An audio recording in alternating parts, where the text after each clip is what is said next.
Good evening. It's Diaspora Network. Good to be back again. Um,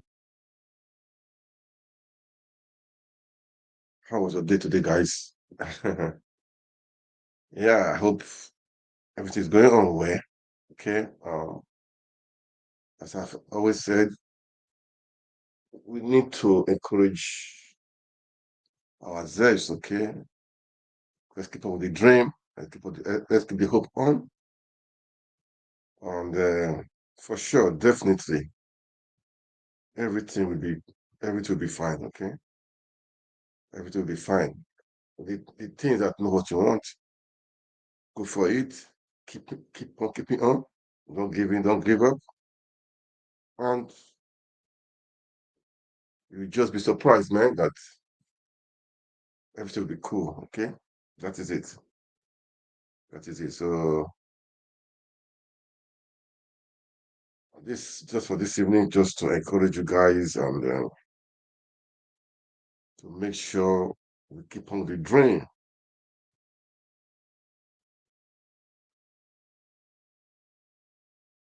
We should not be ignorant, seriously, because ignorance will not give you anything better.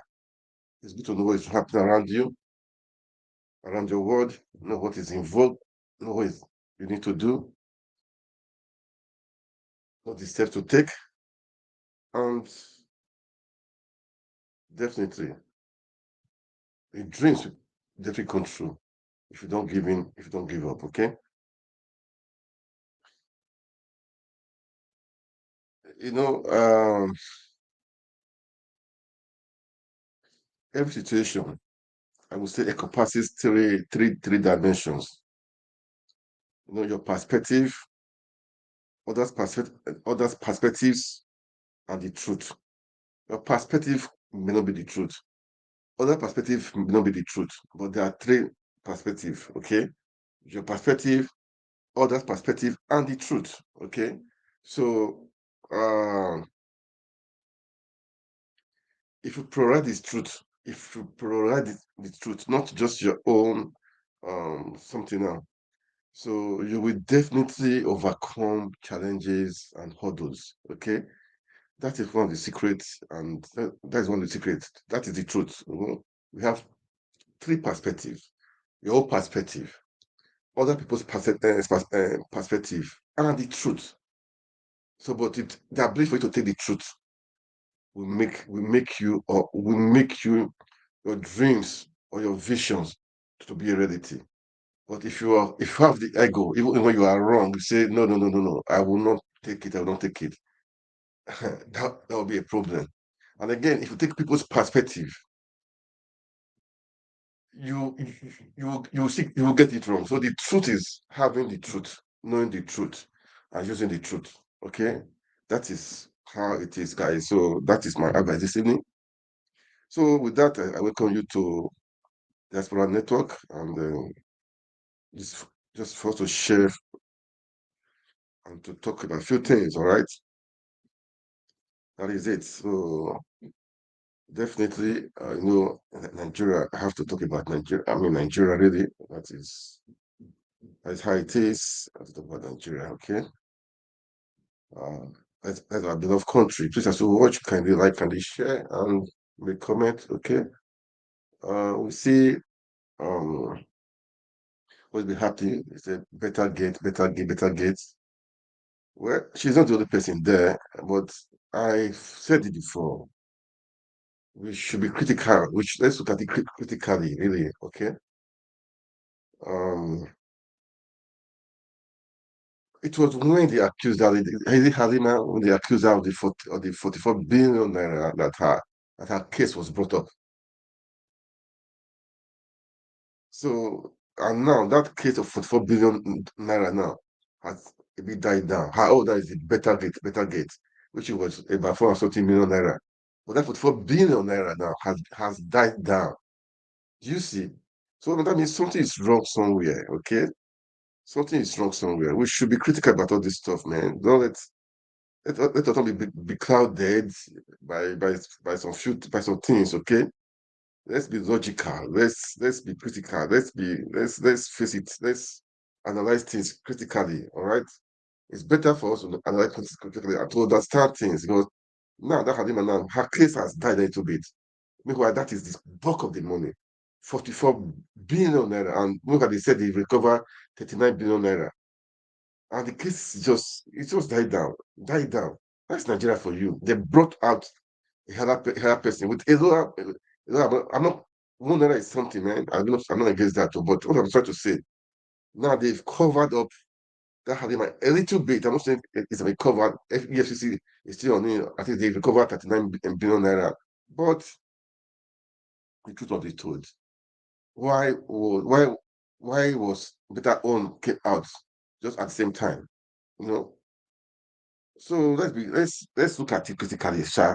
Let's look at it critically because uh, it's good to know the facts. Okay, I know maybe she made some mistakes. We don't know what why I feel pain is that she's young. So we are hoping for these people to build to motivate the youth or the younger people. But it's so sad. Okay, it's so sad. It's so sad. And that's not why that's not why I'm here today. But just a sad attraction, but which is still in vogue. Which is still in vogue. It's still in vogue. People are praising Tinubu for doing what he did by suspending her, which is okay, which is normal. But the Minister of Interior Affairs, he was figured also. So what happened to him? What happened to him? I know that there are pressures up there, there are pressures up there. What happened to him too? So I think they should maybe make him to step aside.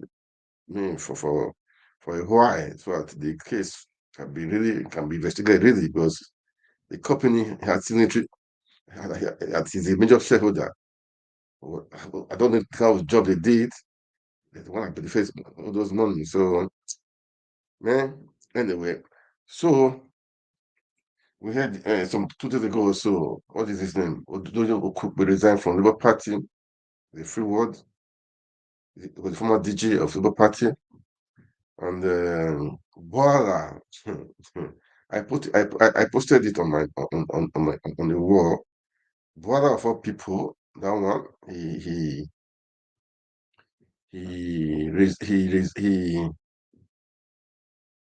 maybe I'm sure he's going to put carpet to APC. I'm very sure of that. I know I put the video on my wall anyway. I will just play the video again. I'll use that to kickstart the analysis of today. And guys, I should say we should not give in, we should not give up, we should not make all this stuff, all this thing that is happening to kill our morale. Okay, let's encourage all the obedience. Let's encourage everybody. Let's keep the hope, the dream on, the hope of a better Nigeria. That is just the truth. The hope of a better Nigeria. I know it's possible. We can make it happen. We can definitely make it happen. So it's just to keep on the dream. Okay, keep on with the dream, man. That's what I would say. Keep on with the dream. We should not give in. We should not give up. All right. So anyway, it's interesting. I should use the word interesting. It's interesting. So let me. This guy Boala, it was the. He's a PDP. This guy, if I tell you things he said about APC, the campaign and so many things, you would not expect people like this to cross carpet. You know what I'm saying? To just all of a sudden, is that a praiser and the politicians are like that anyway. I said the politicians, they don't have ideology. All of them, they're all the same. They go here, they go there. Where better face. People call them stomach infrastructure of politicians. You know, well, I know that he has the right to choose anyone to choose to go where he want to go, but not with the rate. We don't with the rate they are doing things. Okay, let us watch. He went to go and see Tinubu yesterday when he came out, made a press conference. But his name is Boala, and he was just Boalai. He was opening his mouth and was just Boalai. Let's listen to him. Let's listen to what he said. Ah, let's listen to what he said. But these are Nigerian politicians. What do you expect from them? Though he he reserved from the Labour Party, he said he has joined APC about all his name. I don't know. Um, these people, we cannot trust them. That's why we need people integrity, people we can trust, people we can we can rely on and trust. Who is a father to the nation, who God has given the opportunity to lead the country at this difficult time. And so I came to celebrate and congratulate him, and then to also give him our commitment that as citizens of the country, this is a time for all of us to throw our weight behind and support the administration. I gave an illustration of an aircraft that has taken off. The aircraft is a country. The passengers are the citizens. The pilot is Mr. President. His co-pilot is Excellency the Vice President. The cabin officials might be the ministers or other agents of the Federation. You may not like the takeoff of the airplane. You may have even your perspective about the way the pilot is, walking towards the turbulence, above the sea level. But one fact that must bind all of us is that the plane needs to land so all of us can be alive. When it lands, you can also say you don't like the way it lands. But at the 39,000 feet above sea level, the prayer of everybody, including the pilot and the passenger, will be the safe landing of the of the plane. Because if the plane crashes, apart from the aircraft getting destroyed, the pilot, the co-pilot, the cabin members, and all the passengers' life at risk. So at this difficult time, what we need is to throw our support and then see how we're able to navigate around, because there are difficult things in this country: hardship, poverty, insecurity, and the only way we can come together and support the achievement of this objective, I think, is for us to give our best in supporting the administration. So I came to congratulate him and then to tell him that I'm particularly excited about the recent policy decision he has taken to demonstrate that he's about the people and not just protecting his people. He took decisions against certain ministers who allegedly were, said to have committed infraction. The marked difference between him and the previous administration is that the previous administration may want to cover in order to avoid the backlash that the government is corrupt. But he is not about that. If this thing will touch on the poorest of the poor, humanitarian, that's the focus. And anybody who is caught wanting should not be covered. I told Mr. President I was thrilled by that decision. Yesterday again, he surprised us by the policy decision he has made to reduce the cost of governance. So it is like the unfolding. The most important thing in my communication with him was to look at his demeanor as he was talking to me about his passion for the country and the intention, to make sure that he leads a country with integrity. And you can have opinion from outside. When you sit from across table and you hear him, you can see what I've been taught as a lawyer is you not just know the law, you must know the demeanor of the judge. This informs your capacity to advocate. And that's what I did today. I was looking at the demeanor. I could see the passion and the conviction to lead. And that to me is exciting. It's not about party. This is about the country. Well, I'm here as a private citizen and who must be bound by the conviction we have towards our country and the need for us to push the country to a better place that we all desire. So I'm not here in the capacity of, first of all, I'm not even a leader in the PDP. I'm a private citizen. But you must also admit that I have had my history with Mr. President. When I was in APC, before the primaries, I was practically his key spokesman as at the time. And I supported his cause because I believed in him. And so I use this opportunity today to even touch on some of those past. And I'm very happy that instead of the president getting actually offended, he gave me some life lesson, about the fact that in life, if you are going to be offended because people took decisions that didn't favor you, you would never be helpful to anybody in life, or you can never relate with people. And so that largeness of the heart to me is encouraging. And I am also here to say I am supporting President Bola Ahmed Tinubu in achieving the objective of the problems we are in the country. I don't think that at this time of hunger and problems in the country, somebody should be here talking about party. And as per defection, God knows tomorrow. But I am fully committed to supporting the cause of President Bola Ahmed Tinubu. That has to be made clear. My God, the guy, all these politicians, man, they are the same people. They are the same people. They are really. I don't know when these guys will grow up. They are all the same people. Same people. Anyway, it's like defer to APC, to PDP, or to anything. That's my business. I don't really care. After all, the APC, they stole the election, and Nigeria, the life goes on. People are still suffering there. They are suffering. Well, Nigerians, they don't care. They don't really care. Life goes on. They don't give it. They don't care what is happening. They don't really care, which is too bad. Damn too bad. Damn too bad. Because we should uh, we should know that people are suffering in that country. People are really suffering in that country. It's a pity. It's a pity, man. What do we do? I pray for them. I pray for Nigeria, man. That is it. But people are suffering. We should not run from it. People are really suffering, man. People are suffering. So, and these people, they don't have ideology. We just go for PDP to APC, move to here, move to here. They don't where benefits, where it can benefit them. They can't stand on the truth. They cannot just be lawyer for 1 year, 2 years. They can't just be um, you know, have a voice, even if it's a position. Are you don't you have something you are doing? Must is it politics, is it just the politics that give you money? It is a trader. He was a governor. He's still a trader. He's a trader now. He's a trader. So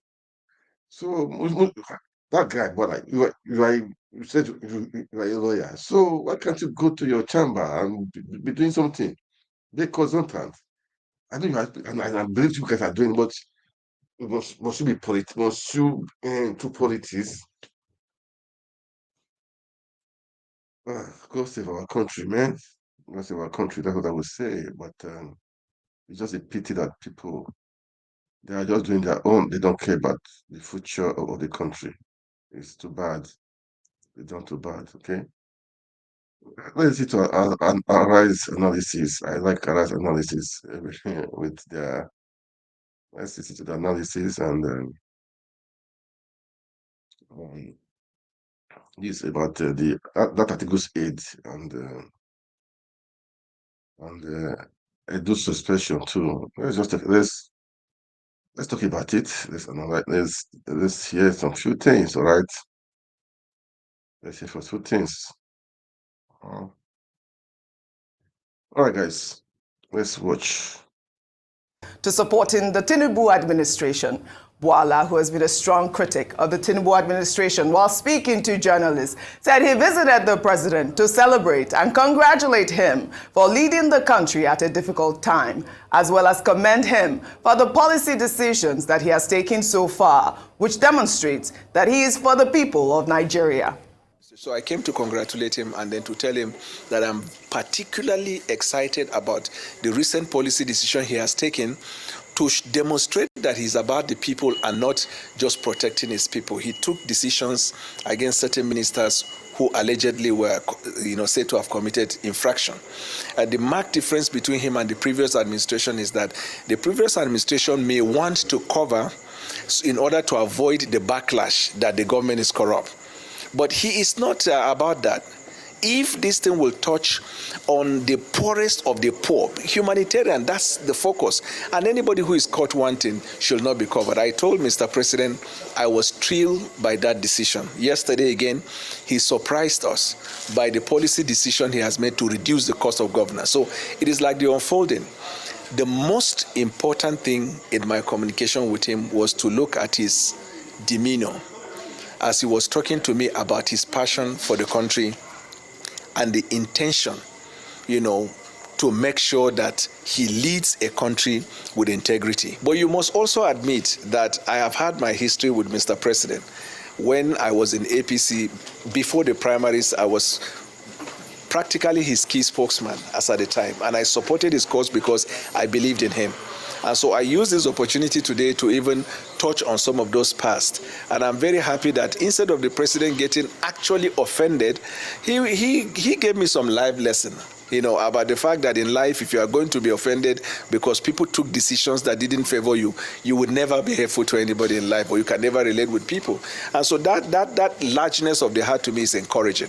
And I am also here to say I am supporting President Bola Ahmed Tinubu in achieving the objective of the problems we are in the country. I don't think that at this time of hunger and problems in the country, somebody should be here talking about party.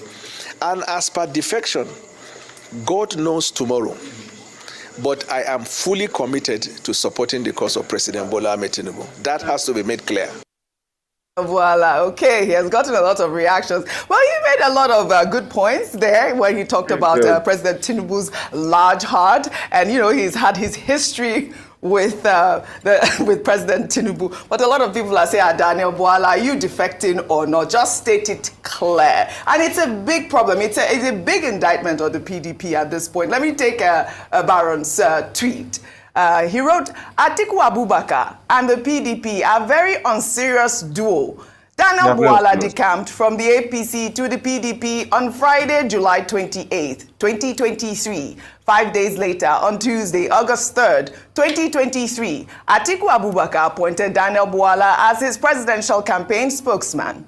Atiku said they work for Tinubu. Well, the Niger guy wrote, Atiku's circle compromised individuals like Daniel Bwala and Reno Omokori, who lacked genuine belief in his vision. Their allegiance rested solely on personal gain, leaving them scrambling for alternative opportunities as Atiku seized funding. They are now desperately looking for new gigs. A new PDP died the day they jettisoned their age-long tradition of zoning and allowed Peter Obi to leave the party. Of course, there were so many other tweets, but this was a funny one. This is from Chukse, who actually posted a picture of Bwala when he talked about the fact that even if you give Tinubu 30 years, nothing will work. I mean, this was weeks ago. But Daniel Bwala, to his claim, saying that, if you go to my Twitter account, you'll see that I've been supporting President Tinubu in the past few weeks. I went on his page. I'm not sure if I saw enough of the support. Dr. Bati, I'm smiling too much. Go ahead. I know you can't. Okay. Go ahead. Just to start by saying that should anybody be shocked that this is happening? And the person who said Bwala joined Atiku Abubakar in 2023, no. It was in August 2022. 2022, yeah. He left the APC in 2022, joined the Atiku campaign, became one of the spokespersons, and now in January 2024, he's back to APC. Yeah. And he's now saying he has very sweet memory of Asiwaju Bola Ahmed Tinubu. Why did I say should anybody be shocked? This is standard behavior of Nigerian politicians. Absolutely. The average Nigerian politician will tell you that he's in politics because of what he can gain from it, and that 8 years will be too long a period to be out of the power loop. So if you see people hanging around a particular politician, if you don't win, they give you a little time, allow the matter in court to be settled, as the Supreme Court matter has been settled, and now it has suddenly occurred to Bwala as it occurred to, Saul on the road to Damascus. The epiphany of Daniel Bwala has pushed him to a point where he suddenly realized that it is better to support Tinubu. He's not even talking about Nigeria. He didn't say supporting Nigeria. He says he wants to go and support Tinubu. We have had it before. Yeah. Governors who say we want to go and support the president. So, tomorrow, if he doesn't, if Tinubu doesn't pay him enough attention, he may go to Labour Party if he sees that he's Labour Party, and he won't be alone. Now that the matter of Supreme Court ruling has been settled, and you know, a few weeks have passed, there will be more people. Oh yes. There will be more visitation to go and see the CEC, and you will be shocked. Some of the people you will see there. And of course, Asiwaju Tinubu be a politician who welcome everybody with open hands. And that's why Mr. Bayo Ononuga announced also on his X account that Daniel Bwala is back to the Asiwaju fold.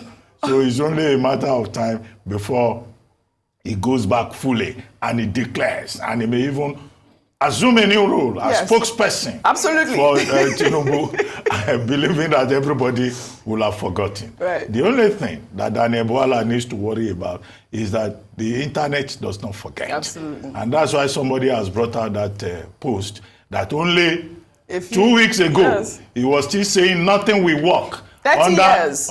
Even if it's 30 years, nothing will work with Tinubu.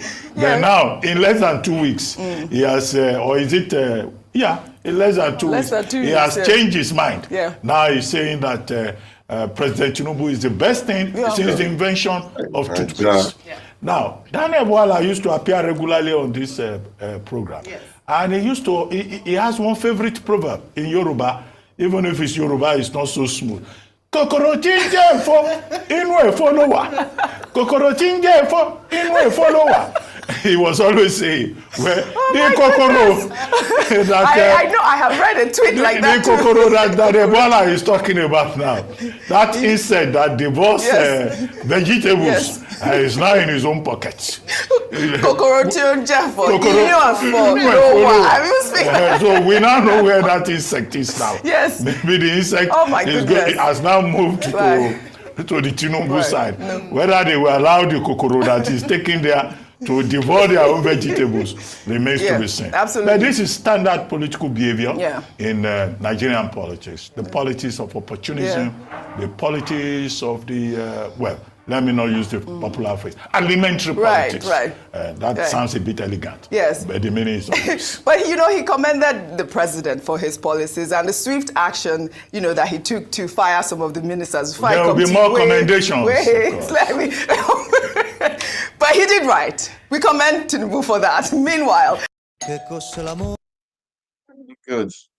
Yeah, the politicians are like that, okay? Politicians are like that. You cannot just trust them. Today they are hot, tomorrow they are cold. They are just like that. They are so funny.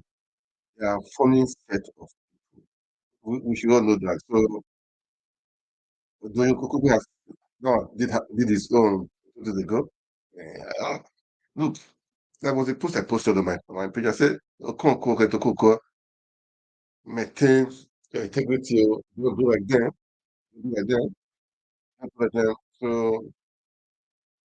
let's really not say. Concerning his being linked to the 438 million naira contract awarded by the suspended Minister of Humanitarian Affairs and Poverty Alleviation, Betta Edu, to a company he co-founded and is a significant shareholder. The group argues that the minister has shown enough evidence that he is innocent of the allegations and should be allowed to continue his innovations in the Ministry of Interior. It is a well-known fact that the Minister of Interior, Olubumi Tunjojo, Honorable Olubumi Tunjojo, has repeatedly...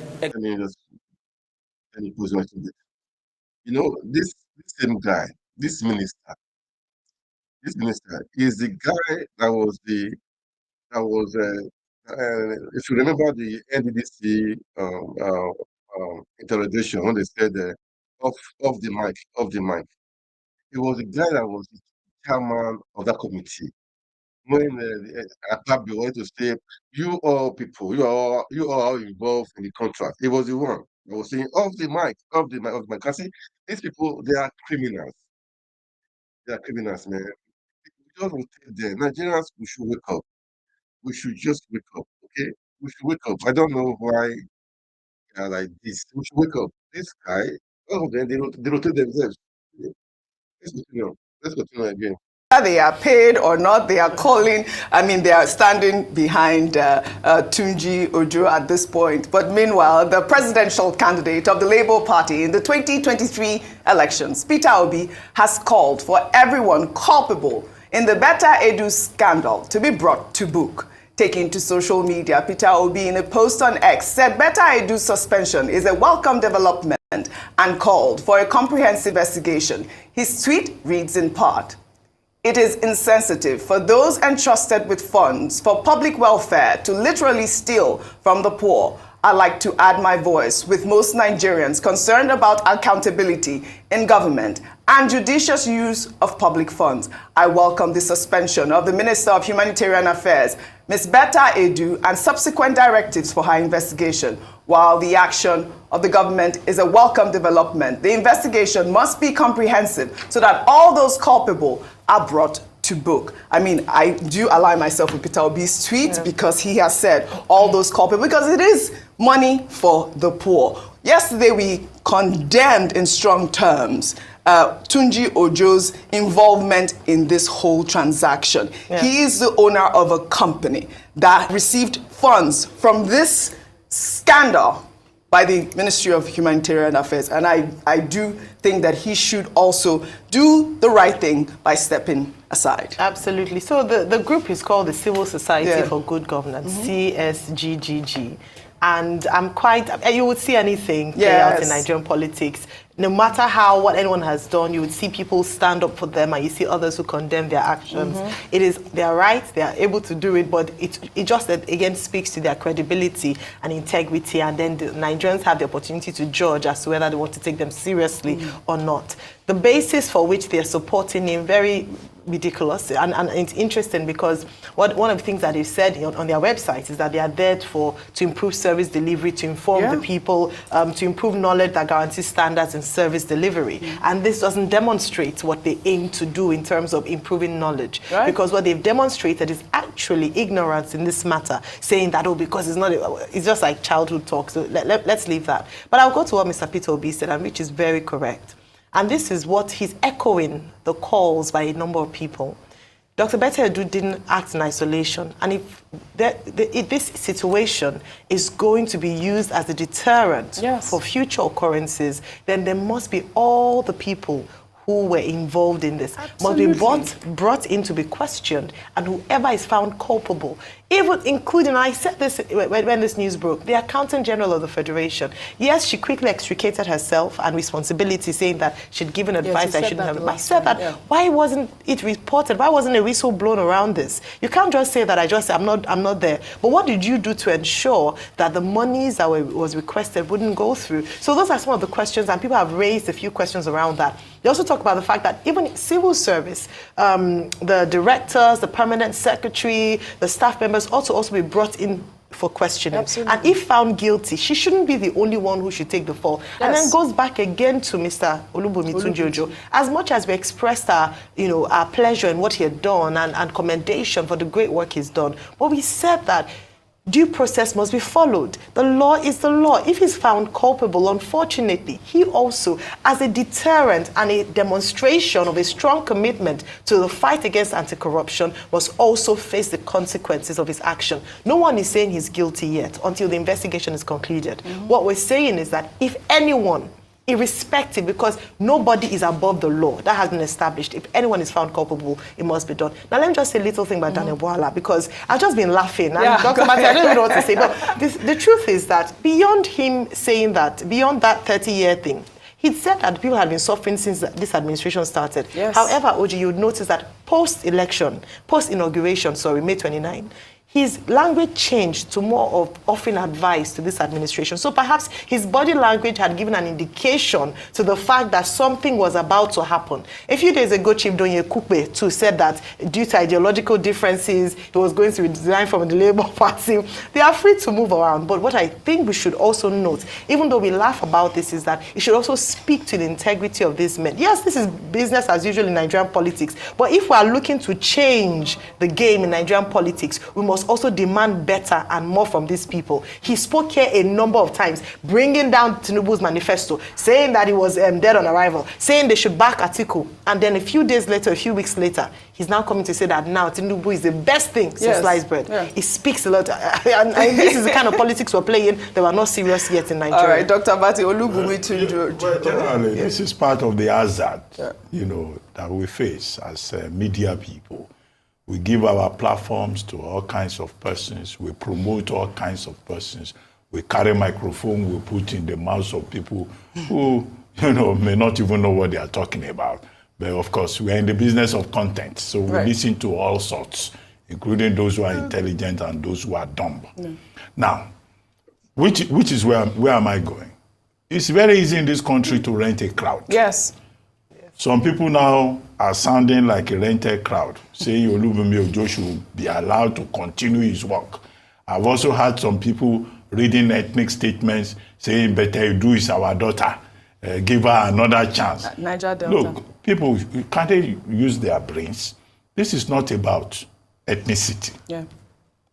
If you are given a position of trust, you must also be accountable in that position, which was the point Dr. Ezekwesili was making when we spoke to her about accountability. It's not about your religion, it's not about your ethnicity. And yesterday we talked about the relevant laws, okay? The procurement laws, the Code of Conduct law, sections 5 and 6 thereof. We talked about all of that.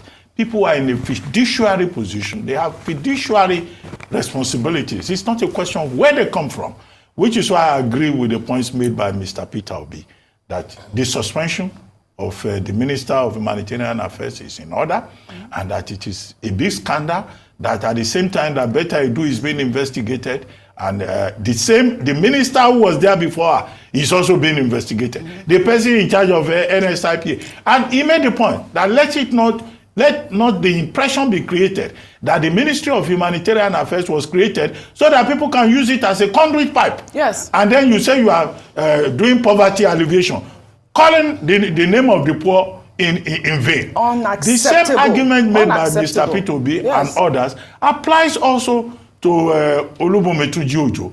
What is all this nonsense about he's doing a great work? He's doing no, that's nonsense. Absolutely. The issue is that if there is an infraction, it should be established. Right. And then talking about the people who put microphone in their mouths. I was looking at that man that was talking.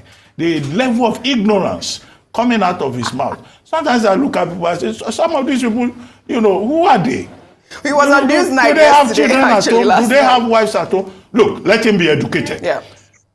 What he was saying, that he's not running the company day to day, he may have funded the company. That's absolute nonsense. Right. There's something in company law called lifting of the veil.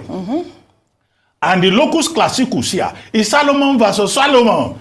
Every elementary sophomoric student of law we know Solomon versus Solomon. What it means is that if you use your company in one way or the other to do any kind of fraudulent activity, the investigators, the law, will lift the veil. Absolutely. You cannot put the veil and say, I'm not involved in day-to-day running. I'm just a shareholder. Right. No, the veil has been lifted. Absolutely. What we will now say is that the due process of law must be followed. Absolutely. Accountability must be established. Yeah.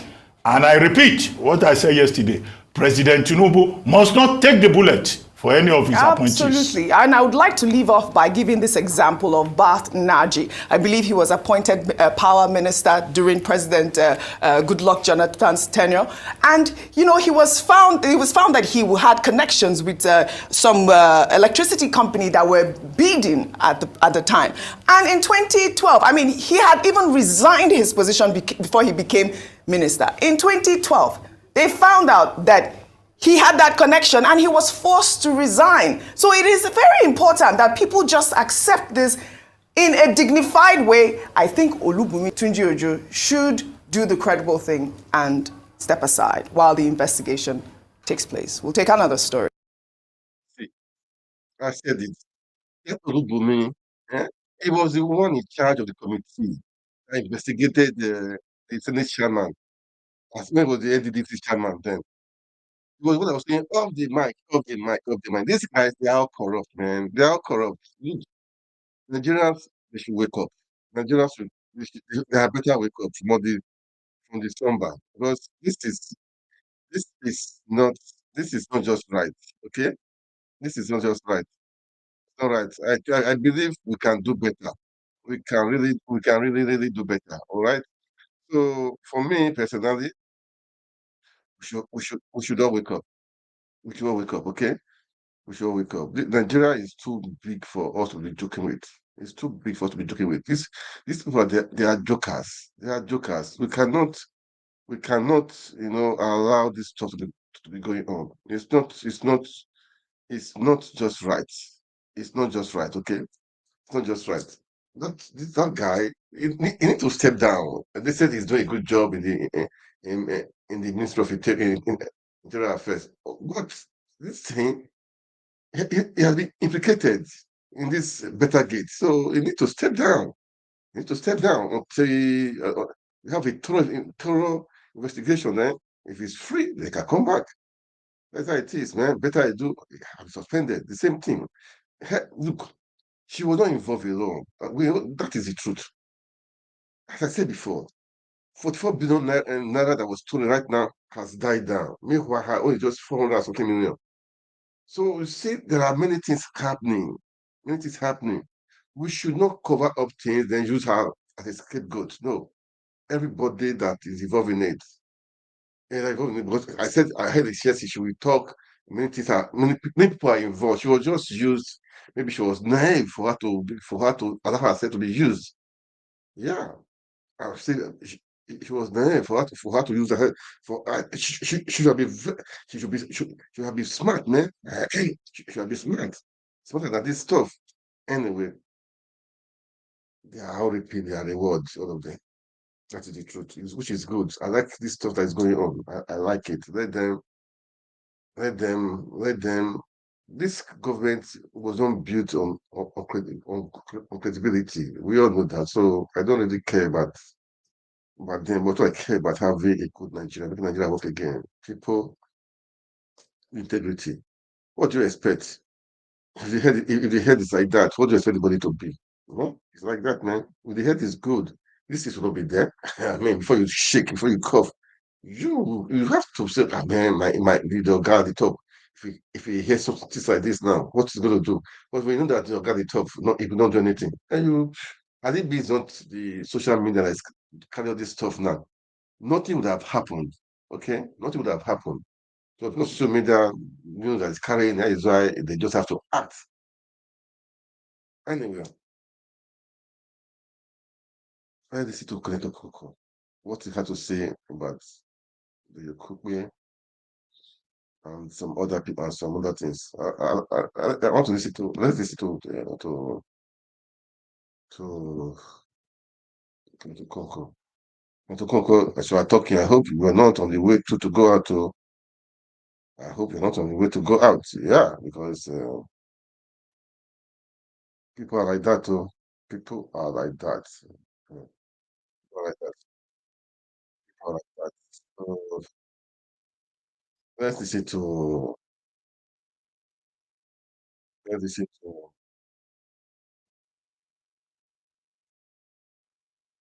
Um, let's go to this. Let's go to this question, okay? Yeah. Okay, guys, let's watch this. This is My name is Dr. Dunyo Kupe. I resigned from the party yesterday, but I have no grounds or guile towards anyone. It is purely and solely on an ideological basis. I've been in politics for over 40 years, and my political lineage or leaning and pedigree is towards free enterprise and liberal democracy. We did, in fact, go into Labour Party just as a special purpose vehicle, so that our presidential candidate, our flag bearer, His Excellency Mr. Peter Obi, could find a platform on which to contest the elections. We had hoped that if we won, we would have had to sit down with the Labour leaders and find a common position, because neither of us is a Labour person or a leftist. But it was expedient for us at that time to find a platform, and we did find one. And I have been particularly very respectfully treated. I've enjoyed my stay in Labour Party, but because of these ideological differences, I had to resign. But I wish the party well, and I also wish my principal, His Excellency Mr. Peter Obi, every success in his future endeavor.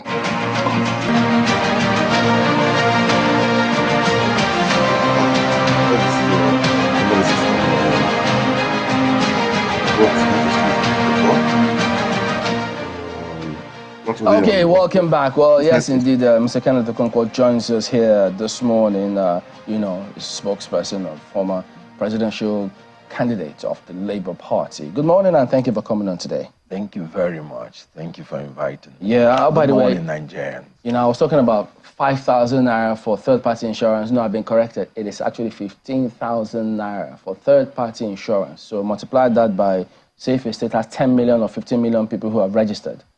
That's how much we're talking about. Who will cancel that money? What happened to that money? Because I know you don't even bother.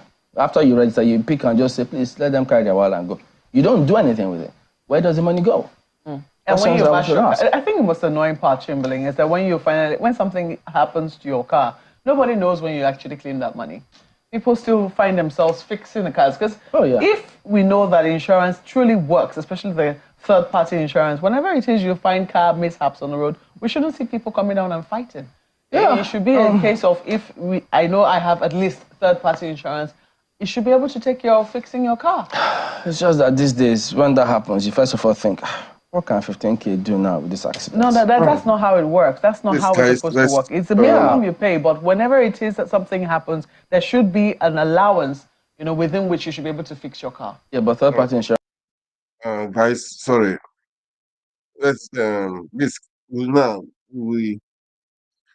see to analysis.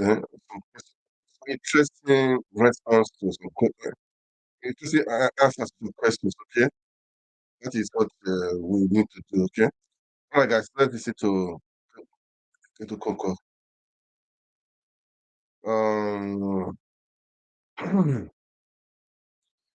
right, let's listen to him. If I'm involved in an accident with you, the insurance is to take care of your car.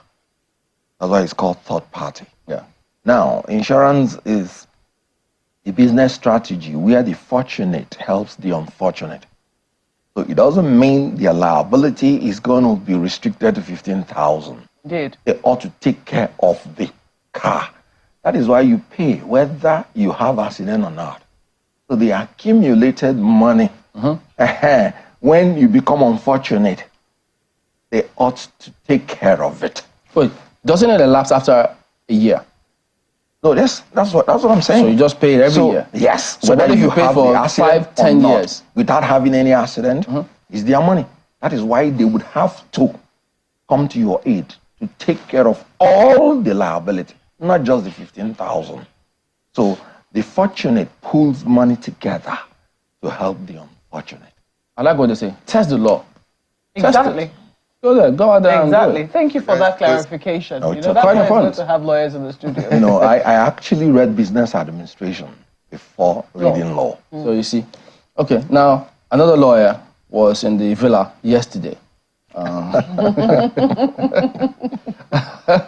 I'll show you, must have seen that picture as well. Because he was there, and of course, but wait a minute. If the president calls you, Mr. Congo, won't you go? In Nigeria, after seeing that picture, I think everybody is a suspect, including me. Oh, dear. It's just that I've not had enough evidence to convict myself.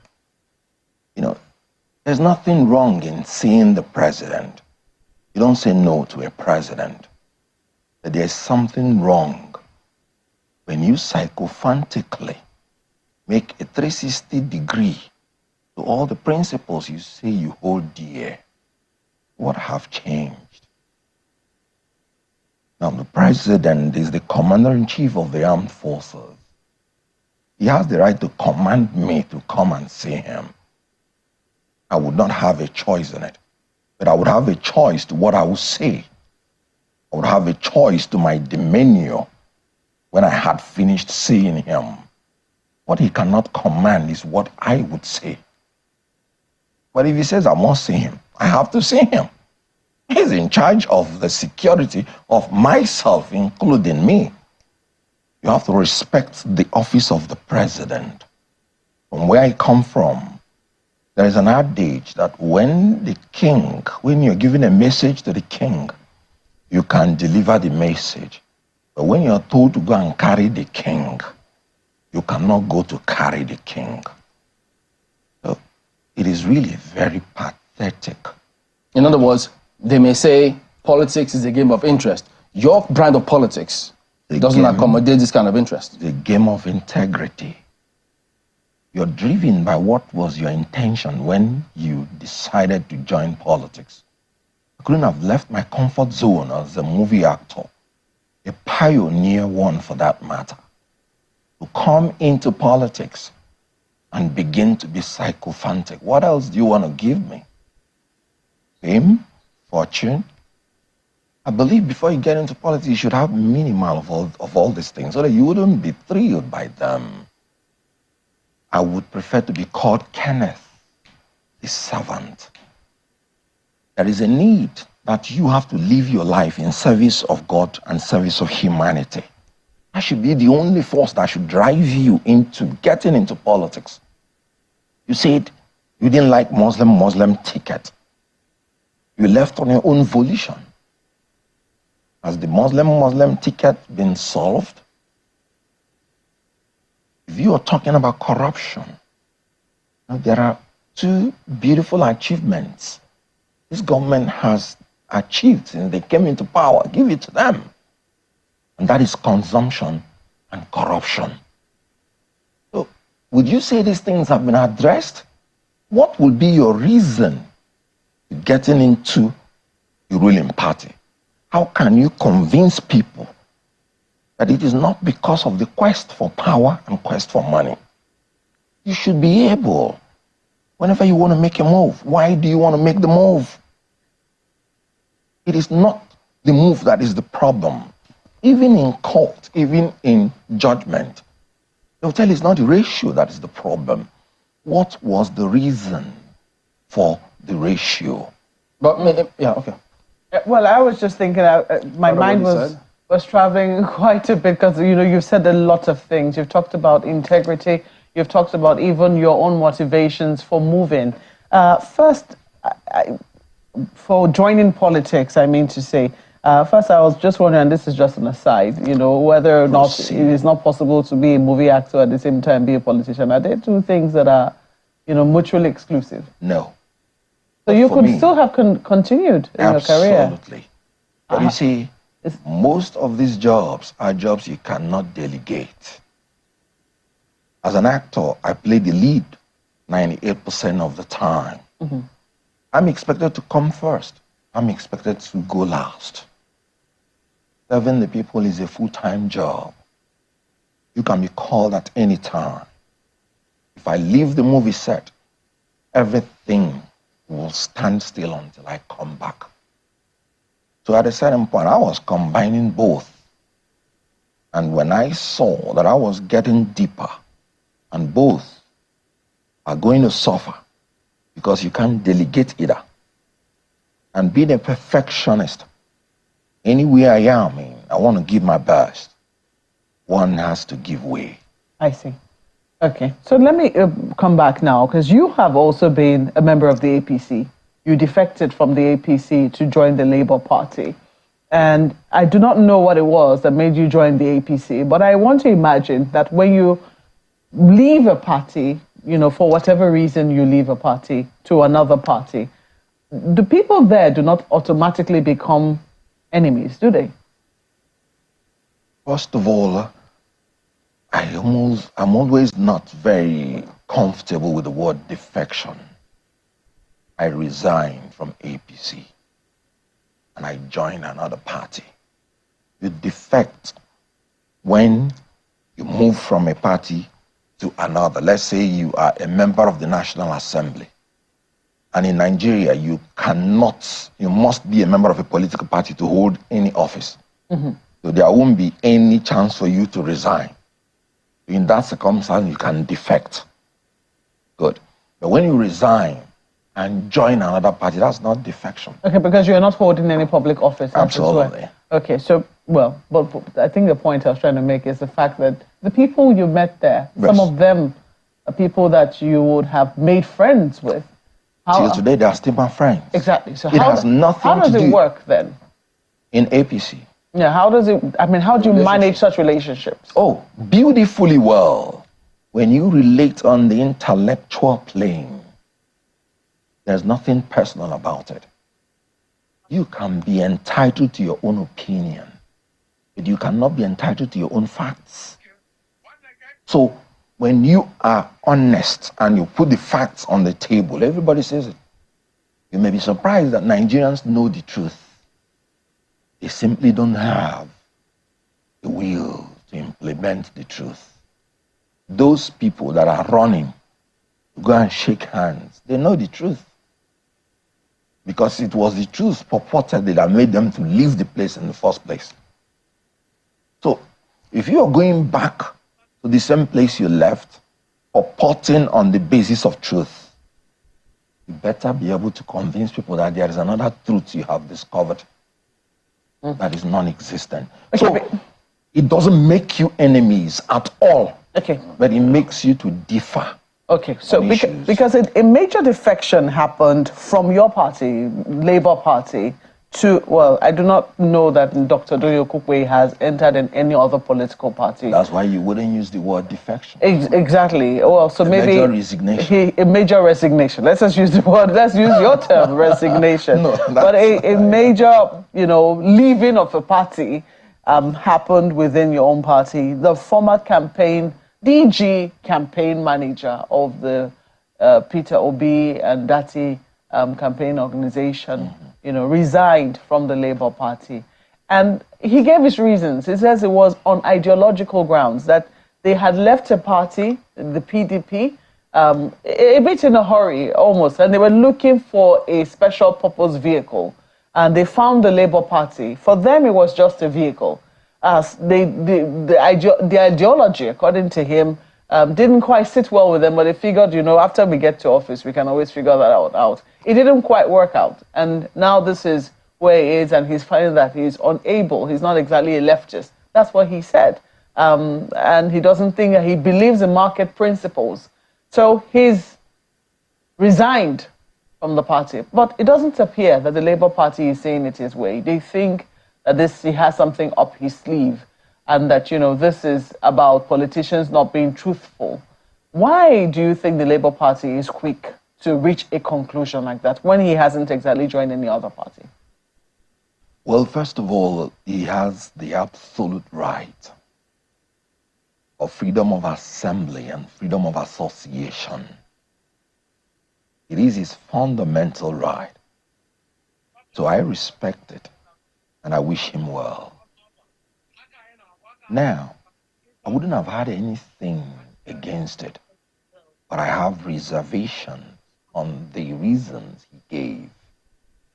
I must have to say, now that word, special purpose vehicle, I always cringe when I hear it.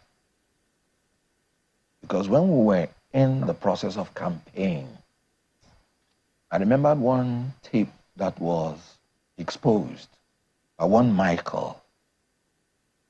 And he said special purpose vehicle is the vehicle that politicians use to siphon money in the name of consultancy contract award. So I am uncomfortable with his choice of words. If you wanna ask me, I'll say it's ill-advised. Because when you say ideological differences, it was existing before you entered the party. could it then be that you are an opportunist?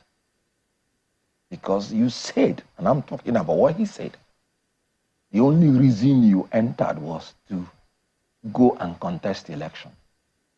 And the question is this: if he had gone into the election and won, would he have remembered ideological differences? That is why you are an opportunist. That is why you have portrayed yourself as an opportunist.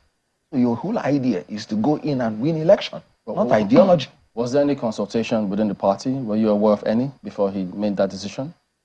Well, I know, saying what I know, that immediately he stepped down from the DG, I can say it with every degree of responsibility, that he constructively had left the party, because I wasn't aware of any other interaction he had with the party. I wasn't aware. So I think he just verbalized it. So that's all I can say about it. But why do you think he left, though? Well, you wouldn't have been asking me when he wrote it down in his own resignation you said letter. You didn't quite agree with the wordings of his letter. Yeah, so I'm asking, what do you then think is the reason why he left? No, I am saying I differ with his choice of words. I'm not like saying good. He said it's his reasons. And I'm saying I differ with it. There was nothing about him when we were campaigning that showed me that he entered into this just to win or lose election. Okay, so if you were in his shoes, that was not my opinion. If you were in his shoes, what would you have done? What would I have done? Yeah. My goodness. What would I have done if I wanted to resign?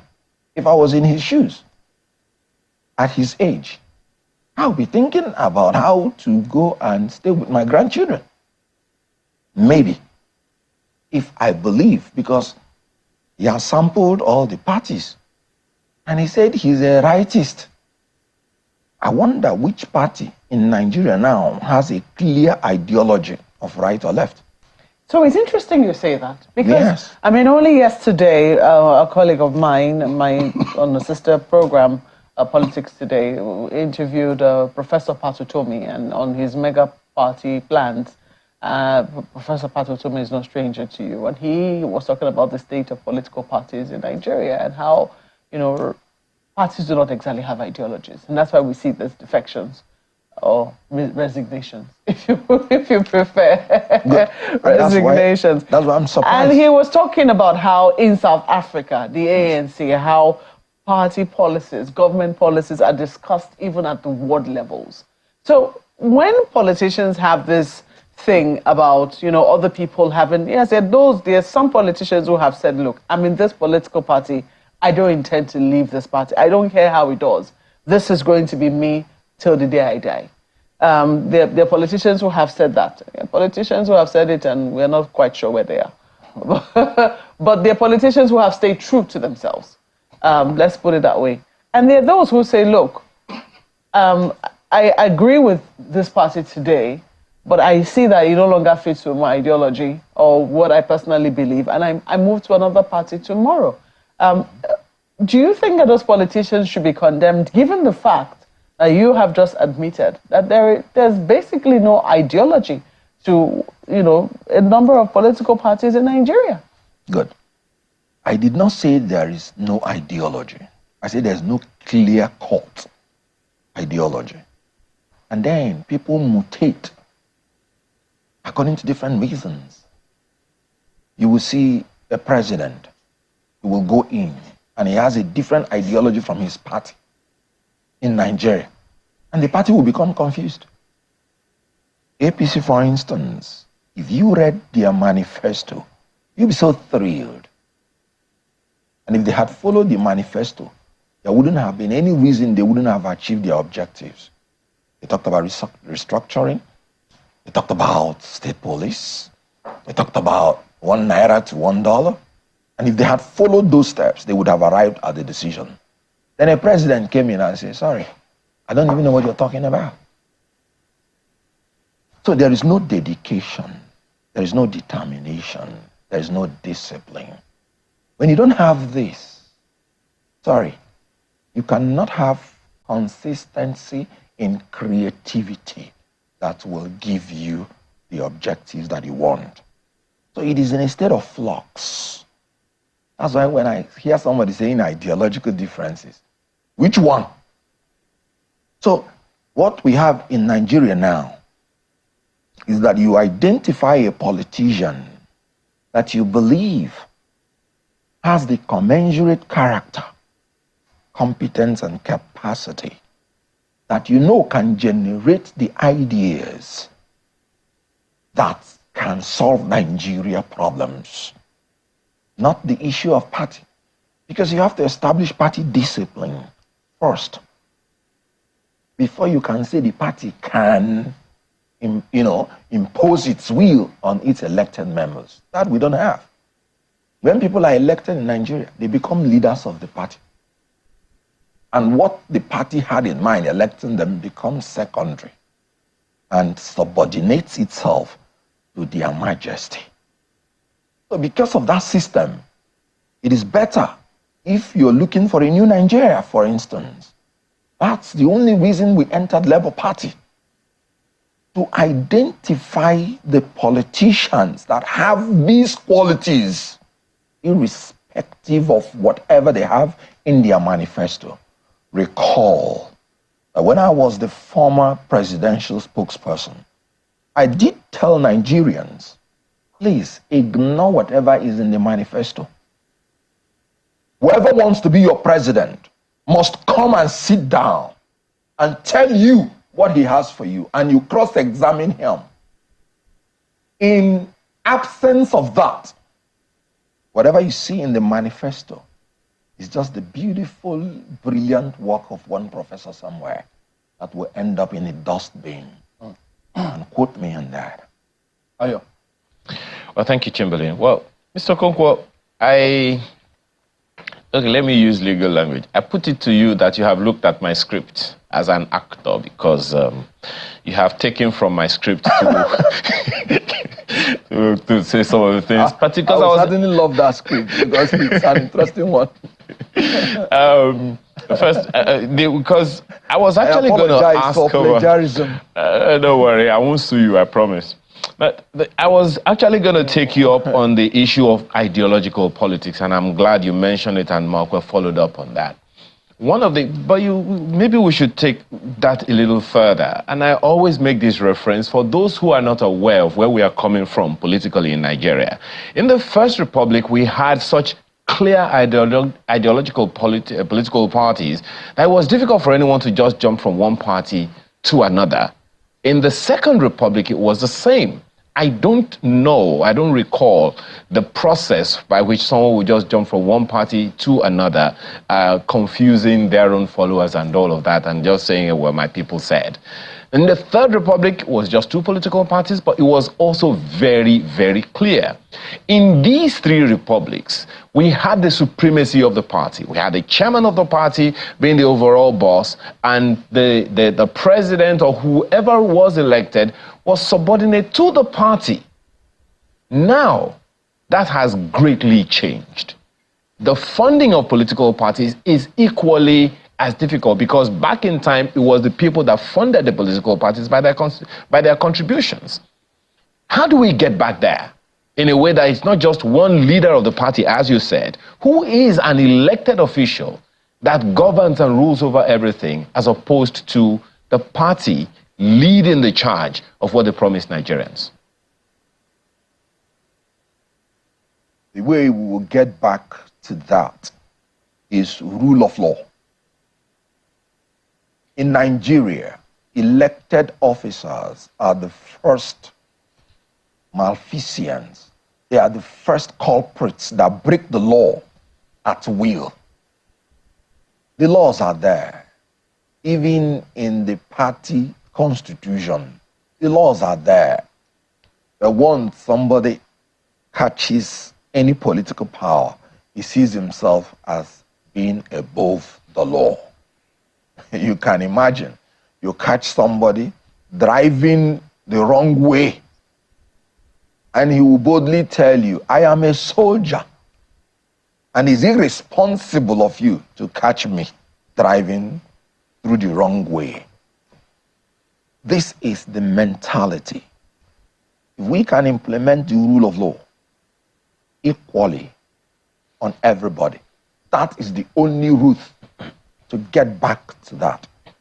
The days you were talking about, people had shame, they had conscience, and they had the ability to maintain the law. They were just coming out from colonialism, which they spent almost 100 years under.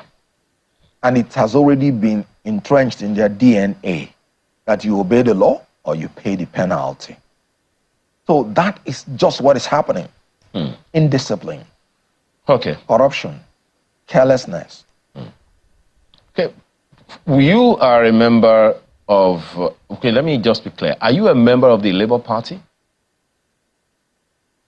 Yes, I am. Okay.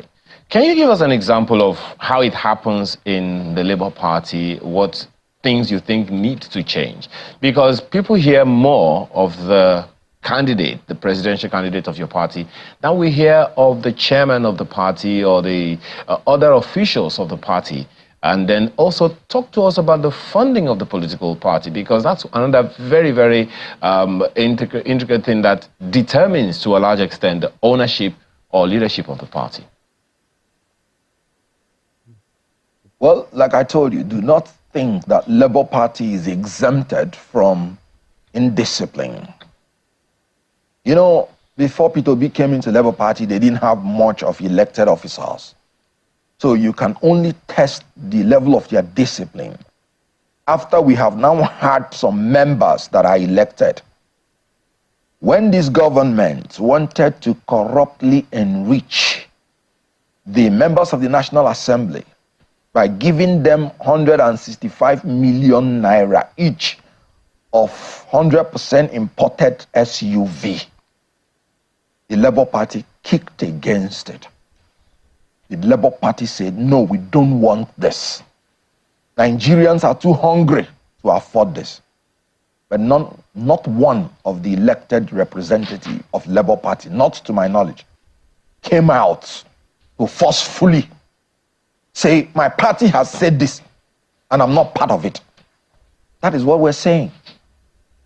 And that's why I said, unless the party elected leaders subordinate themselves to the ideology of their parties, we will not get there. And that is why I'm saying, whoever becomes the president is very, very important. I know what Peter Obi would have done. He did it in Anambra State. He was going with only 2 or 3 vehicles.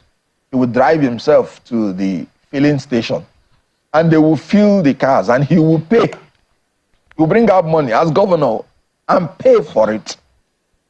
Whatever money he's giving out, he's supervising it. So if Peter Obi, for instance, I'm just saying, had been president, then who are you to go and tell him he will spend 165 million naira to purchase SUV for you? And he will ask you, because that's what he will do. He will ask you why. And then you will tell him, you know, we have bad roads. You see, the reasons these people give is mind-boggling. That they have bad roads. This government has been, the APC government has been in power for more than 8 years. And they're saying they have bad roads, they need solid cars in order to ply the bad roads which they inflicted on the people. Then Peter Obi will say, okay, give me the list of those bad roads. You are elected people of your place. Let's repair the bad roads so that they can use made in Nigerian cars. So, but these people will say, no, let us acquire this machine. Of course, you know it's not bad roads. They just want to show off so that more of their picadillos can get attracted to them so that they will continue their Mr. Okonkwo, while a number of people might speak to the probity of what you are saying, there are those who would also see that as erroneous in a democracy, because the independence of the legislature is very, very clear, particularly at the federal level. So I don't know, do you think the president would have had a say or would have been able to say no to the legislature doing whatever they wanted, as opposed to the people taking them on by themselves? because you know that they have a first-line charge. Do you think the president would have had any say in whether or not these legislators at the federal level did whatever they wanted to do? First of all, according to the Constitution, the subheads of every expenditure is initiated by the executive. The legislature has the right only to approve. So you cannot be a member of the legislature and force it on the executive that you must drive SUV, because everything must have to be in the Appropriation Act. But then if you're a president, you cannot be driving the most powerful SUV and then you have the right to tell the Senate president, no, you can't drive this. So if the president, for instance, says, it is the policy of this government that every official of the government must drive made in Nigerian car, it becomes a policy. The duty of the National Assembly is to make laws. Okay. Not to execute them or administer them. So if the president himself is using made in Nigeria car, I'll tell you, no member of the National Assembly will ever even have the guts to ask for it. Now, talking about the travel policy that the president recently came up with, of course, your candidate has also spoken about that one. But we had a guest in our studio yesterday saying that there are some things that the president cannot control. For instance, the president cannot control his own protocol. He can't control his own security. So in the name of cost cutting and all of that, do you think he was right? The senator we had in the studio yesterday saying there is nothing the president would have been able to do to say that his security personnel or his security protocol will not travel with him, but that the news is that the president wants the security in all the various states to take care of him. But protocol says he must be taken care of by specially trained people because he's the president of the most populous black nation in the world. You know, whoever said that does not have what it takes to be an elected representative of the people. You're telling the president. If the president cannot control his own security, how can he control the security of all the 200 million Nigerian citizens? What a logic. It falls so flat. The president is in charge. When Peter Obi was governor, they told him, when you're traveling, large people will follow you. He said, no, I can carry my suitcase. If I enter the plane from the east, they will drop me in Abuja and I will ask the IG to send me like 2 policemen or 5 policemen. When they take me from the airport to the hotel, I'll dash them maybe 5,000, 10,000. And they will go and I'll just stay my 2 days and I will come back. And he cut cost completely. He's still alive. Forget those stories. Was he not the president that now came out and told you he has cut down on the protocols and that whenever he's visiting any state, the state should take care of his security? So was he not the president that said it? Then is he not now controlling the security? So forget all this sycophantic, unnecessary, illogical reasoning just to attract attention and favor from the leaders. So you don't agree? You don't agree that there are some things that the president may not be aware of, particularly concerning the protocols around him? Because there are those who say that there are specialties around such, that protect, VIP protection they call it. That there's a special training for such persons, particularly that of the President of the Federal Republic of Nigeria. You don't agree that it is that special? The guiding of the president is one of the topmost security issues in the world. Because harming a president has a lot of ramifications, including the destruction of a country. So there is a need for very, very special people to guard the president. There's anybody that tells you it's not important, does not know anything about administration. It is very important, and I want the best hands to guard the president. That's not what I'm saying. That does not make you corrupt. You know, forget all these optics. I heard that the president came out and said he has reduced the numbers of people that follow him. These are optics. We're not talking about reducing the numbers. We're talking about reducing the cost. I will tell you the difference. If the president is serious that he has drawn down expenses in that field to the tune of 60%, let him immediately raise a supplementary budget so that that 60% will go into savings transparently. When you say you have reduced the numbers, it doesn't mean that you have achieved anything. Why did I say so? The politicians will know how to die the money because it is already appropriated for. If you say, I should take 5 persons to make trips, I'll say, okay, in order to die the money, I'll just double the number of trips I'll make. And it will be the same cost. I can increase the feeding allowance, or what I will call in the local palace, chop money, that I'm giving them. Instead of giving them 10 naira, if I increase it to 20 naira, it will come to the same cost. Enough of these optics. Okay. When you want to reduce cost, you reduce it and put it in saving, and it will be there. Not saying you have reduced numbers. That will have nothing to do with the cost. Even though the reappropriated. Even though the spokesperson to the president said that reducing the number directly or indirectly affects the costs as well, particularly for international trips. But you may respond to that one.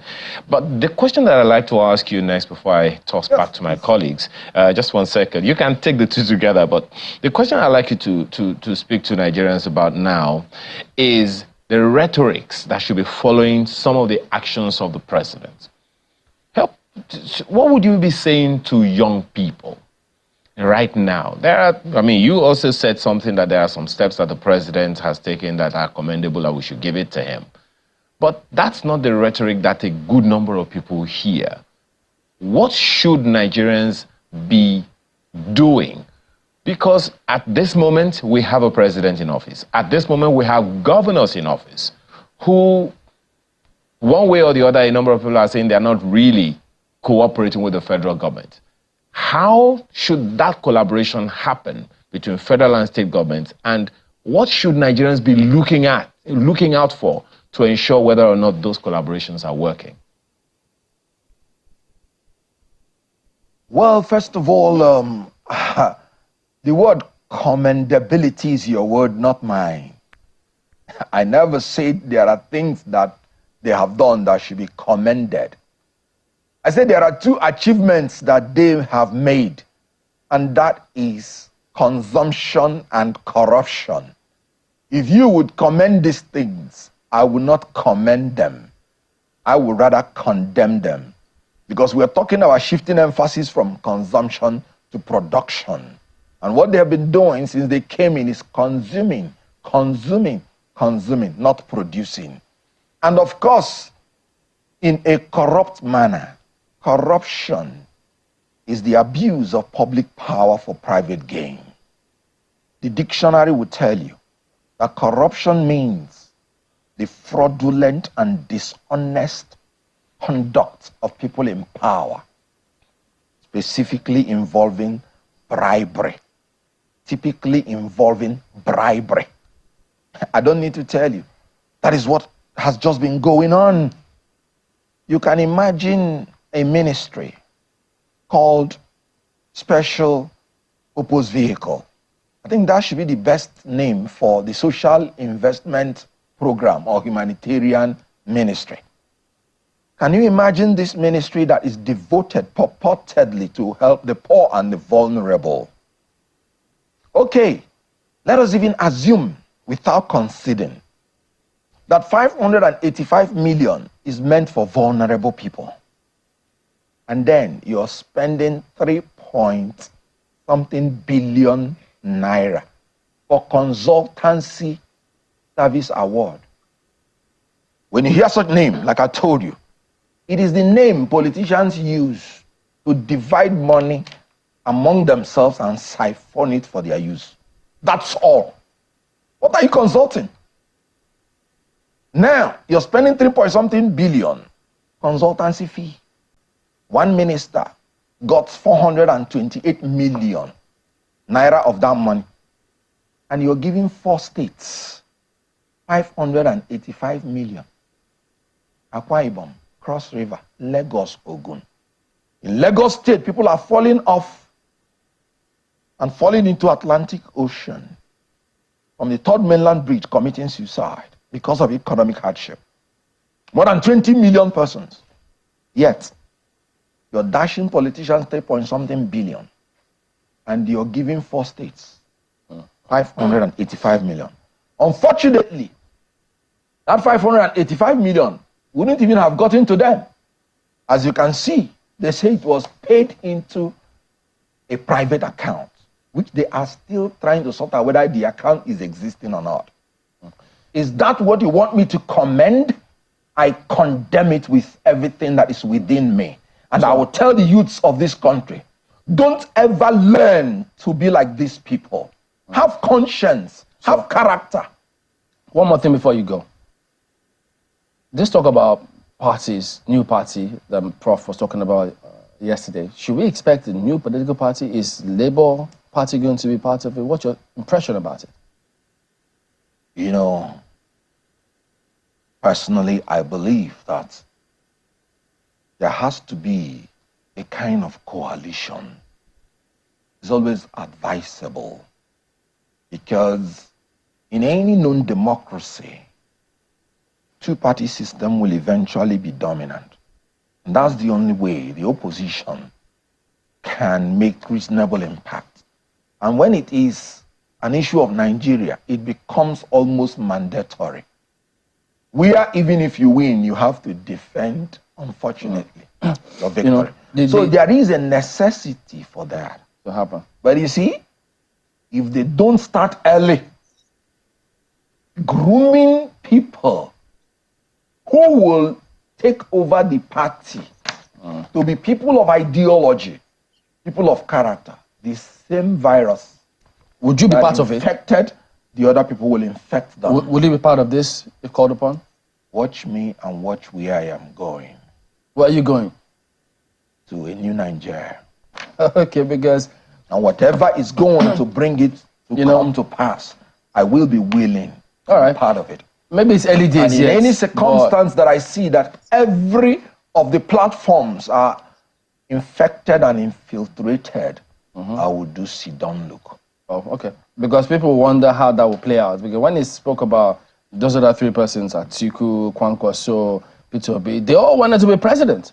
So one wonders how that will play up in that mix. It will be interesting to see. Oh yes, if they only had been disciplined to the rules stated in their party constitution, there wouldn't have been any confusion. All right. Well, thank you for coming on. I always like Atokoko analysis. I like his analysis. He's always, he's always. I mean, he stays straight ahead. He doesn't joke with it. That's why I like him. That is why I just like to play his analysis and so many things. I just come in now. I mean, about an hour ago when I started this stream.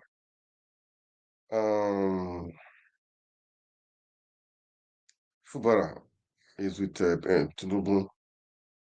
Maybe you know what is happening. We know what is happening in River State. Fubara should wake up. Or that's what I will say. Well, I don't. As I said, I don't really care about Fubara here, but he should wake up. By now, it should be true with Tinubu. So I don't know what. If maybe before I go, if I have the news, I'll let you guys know. Okay, if I have the news of what transpired between him and Tinubu this evening, I will let you guys know. But Fubara should be careful with the Wiki and I don't really understand these people. So most Tinubu be saying if you have grievances, that is what I don't understand. Like governor of a state, you have your own willpower. I should use that word. You have your constitution to follow. Most Tinubu that is APC, that's a you that's in PDP. You are wicked. You don't get it. That was why you went there last time. They gave you paper, write things for you to sign. You signed. And after you said people are not saying on your behalf that you are privileged to sign it, and you are there again now. And yesterday, the so-called House of Assembly River State that resigned from PDP to APC, that decamped rather, and people were thinking maybe they should go because you've resigned from the party. That means you've lost your seat in House of Assembly. They told you, they sent to you that you must present this year's budget again to them. And for you to take advantage of the crisis to remove those people that are loyal to wicked, you have done like you were scared and shaking. You will see, they will remove you. You will see, they will impeach you. Just watch and see. They will impeach you. So if you're not serious, if you are serious, you will fight like a man.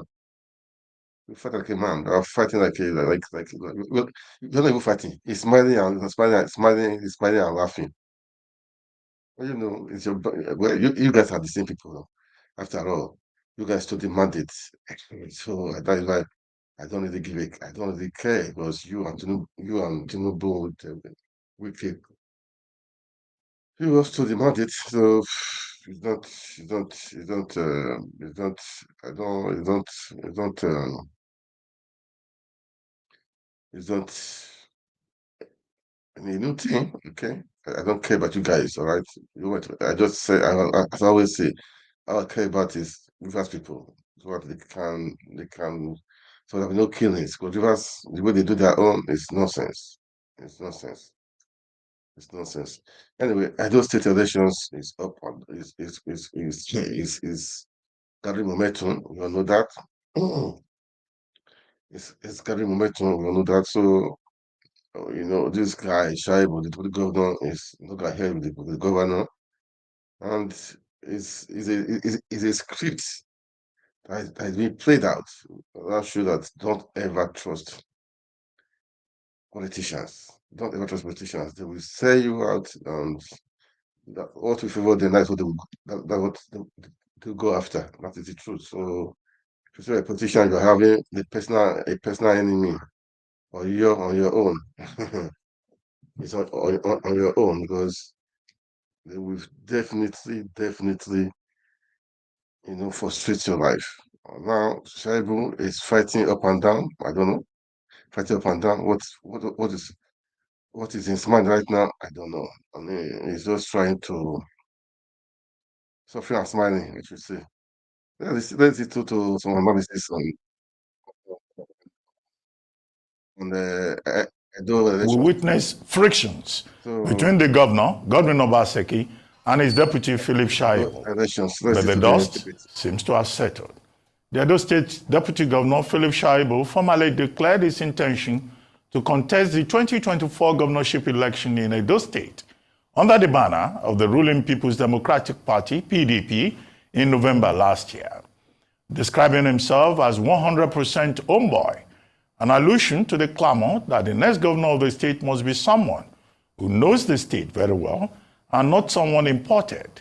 A veiled reference to the touted candidate of Governor Obaseki, Shaibu hinged his campaign on 5 pillars of infrastructural development: economic diversification, education, and sports. Others are skills development and job creation, healthcare, social welfare system, agriculture, rural development, poverty alleviation, environmental sustainability, and transparent governance.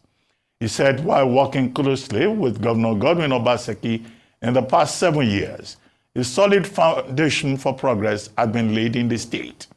Joining us on the show this morning to discuss his governorship ambition and plans for the people of Edo State if he emerges victorious is Philip Shaibu, Deputy Governor of Edo State. Good morning, Deputy Governor. Good morning. Good to have you with us in the studio. Thank you very much. Good morning. Good morning. Okay, I know you will still talk about your plans for Edo State people, right? We've played the video of when you declared. We've listed some of the plans. But let's start with the big elephant in the room. The people who don't want you to be a governor in November are saying that by November 2024, you will have spent 8 years as deputy governor. And that before now, the former governor, Adams Oshiomhole, now senator, spent 8 years. And that the thing is that both of you are from Edo North. Oshiomhole from Edo North, 8 years. Philip Shaibu from Edo North, 8 years. Not just from Edo North, from the same local government, from the same federal constituency, from, in fact, some say from the same family. That there is no difference between the two of you. And that this is why, in 2016, when you were chosen as the running mate to Obaseki, people protested. And that now, after spending 8 years, another person from the same local government, same federal constituency, wants to be governor again. So that Edo State people would have more than 16 years of people from the same local government, from the same family, running Edo State. This is the big elephant in the room. Now, some people have now argued to say, okay, even if Edo North can still have a slot at the governorship of Edo State, it must not be only from the same town, the same village, the same local government. It can go to other places in Edo North. After all, you have Akoko Edo in Edo North. After all, you have the 201s, East one, West one. Must it be from the same Oshiomhole compound? This is the big elephant in the room. What do you have to say? Well, I want to thank you for having me in the studio. It's interesting. First, actually, I was persuaded, and there was no protest. Actually, I didn't want to be deputy governor. I was very comfortable in House of Representative. I was persuaded. It took almost 1 month to get me to accept to be the deputy governor of Edo State. And there was no protest. It was persuasion. And my supporters and others said, look, you have to be there. And I accepted. Why? To add value to the ticket of Obaseki, because Obaseki was not known and he was not one of the politicians. So they needed a young, vibrant politician that has won election before and that can add political value and to the ticket. So I was actually persuaded to do. And the issues of whether I'm from Edo, Edo North, Oshiomhole, clean and everything, I think it's just an imagination of the governor and his team. And they are pushing it just to have his partner to be the governor of Edo State. And that will not work. The people on ground, I'm a street person. And when I mean I'm a street person, I'm a really street person. When you go deep down to check the feelings of the people, they need somebody that they know, somebody they can touch, somebody that is with them. And if I must use the governors and his team word, they need somebody that is with them in the pepper soup joint. But they are now struggling to be in the pepper soup joint, and they cannot be there. And the pepper soup joint thing is that somebody that they can see, somebody they can feel. And I represent that person that they can feel. And that's what Edo people are yearning for now. Edo people don't want to experiment again. And one thing we should know, Edo election, we have midterm election.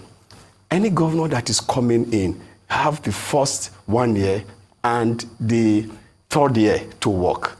Because if you don't start your program from day one, as you are going into the 2nd year, you are preparing for national election. And as the national election is over, you are preparing for either your 2nd term or for another governorship election. So Edo State don't have time to experiment. We've experimented with Governor Obaseki. And some of us have to go extra mile to cover the gaps. People as if Shaibu is one popular deputy governor. I only have 2 portfolios in government, but I have to be filling the gaps because I am close to the people and know what they feel. And so coming in from Esako, from Uzari, Oshiomhole is from Ward 10 and from Ward 11. It's not the real issue. The real issue is what value am I bringing in? And if we want to talk about zoning and agenda, the real agenda is that Edo North has never been given ticket to contest for governorship of Edo State by the People's Democratic Party. And so when we go into the equity and fairness that the governor is sponsoring, that equity and fairness seems to favor PDP giving the ticket to Philip Shaibu. There are two of us that have come out from Edo North, Philip Shaibu and Ambassador Balogun. Ambassador Balogun is from Mesako East, I am from Mesako West. Nobody has come out from Onwa West, Onwa East, or Akoko Edo. So you can't force people to come and contest an election when they are not interested. So if any other person have come out from the other zone, of course the people will choose who they want. But I can tell you that the governorship of Edo State next year will not want an outsider. And the governor is trying to bring an outsider. And we will resist it. My contesting this election is not because just for the fluke. The people are interested in it, and that is why anywhere I go, you can see the organic support. My support is not procured, just the way the governor is wasting taxpayers' money to procure support for his candidate. So from what I can hear, Deputy Governor, the relationship between you and the governor is totally broken down. There's a breakdown in your relationship, and I can hear that. There are two things I want to ask you, because from what you say, from the very beginning, it seemed as if you were introduced to Governor Obaseki's campaign to help his campaign because you were more popular. Yes. Do you consider this a betrayal? Because I'm sure there must have been some sort of agreement for you to have taken on that role. For you, maybe 8 years down the line, he would then support your ambition to be governor. So do you consider that a betrayal? So then the second question very quickly is because in addition to the governor supporting and Mr. Ighodalo, I'm sure, Aso Ighodalo, the members of Edo North, led by Chief Mike Ogiadome, have also endorsed him. They had a meeting at Chief Ogiadome, who was the former deputy governor of Edo State House in Fuga, and they anointed him as their preferred candidate. That must surely hurt your campaign. And how does that make you feel, knowing that at least people that you must have worked with, whom you perhaps assumed were going to support you in your bid to becoming governor, have now put their weight behind the man that the governor is supporting? Yeah, I think let me start from the second question. Chief Michael Ogiadome is a leader I respect so much, and we've had an encounter in 2023 where he has to use the government office of the deputy governor machinery to come and rig election in my ward, and he was resisted by the people. Yeah, and we joined PDP, mutual Reverend Father tried to reconcile us. So Ogiadome is somebody that I respect very well.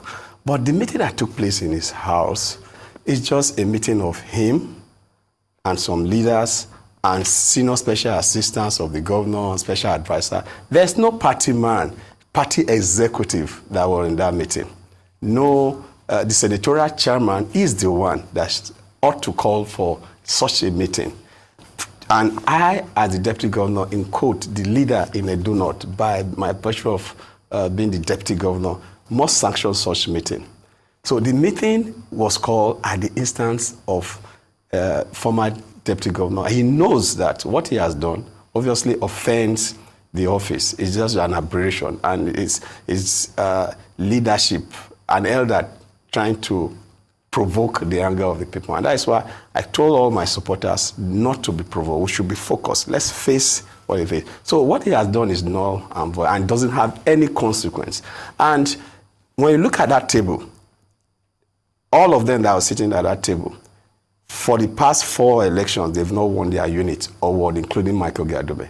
So how does it add value to PDP?